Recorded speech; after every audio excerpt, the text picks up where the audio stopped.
கோவையில் மாவோயிஸ்ட் தலைவன் கைது செய்யப்பட்டதை தொடர்ந்து அங்குள்ள வடமாநில தொழிலாளர்கள் பீதியடைந்து சொந்த ஊருக்கு புறப்பட்டு வருகின்றனர்.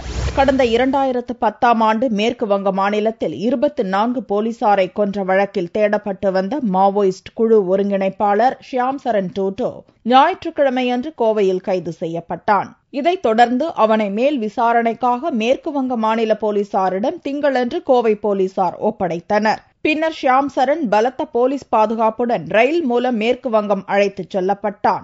இந்த சம்பவத்தால் பெரும் பீதிக்குள்ளாகியுள்ள வடமாநில தொழிலாளர்கள் குடும்பமாக தங்களுடைய சொந்த ஊருக்கு புறப்பட்டு வருகின்றனர். தங்களுக்கு உரிய பாதுகாப்பு இல்லை என்றும் இங்கு வசிப்பதற்கு பெரும் அச்சமாக இருப்பதாகவும் அவர்கள் தெரிவித்துள்ளனர்.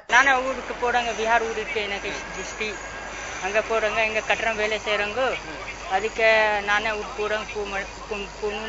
வரமாட்டாது. இதனிடையே வடமாநில தொழிலாளர்கள் சொந்த ஊருக்கு செல்வதால் தொழில் நிறுவனங்கள் பாதிக்கப்படும் அபாயம் ஏற்பட்டுள்ளதாகவும் அவர்களுக்கு பாதுகாப்பு வழங்க அரசு உரிய நடவடிக்கை எடுக்க வேண்டும் என்றும் தொழிற்சாலை உரிமையாளர்கள் கோரிக்கை விடுத்துள்ளனர். மாவோயிஸ்ட் தீவிரவாதி ஒருத்தரை இந்த காவல்துறை அரெஸ்ட் பண்ணதுனால இந்த வடமாநிலத்தவர்கள் எல்லாம் கடும் பீதி அடைந்து அவங்களோட சொந்த மாநிலங்களுக்கு திரும்பி போகிற நிலை ஏற்பட்டிருக்குது.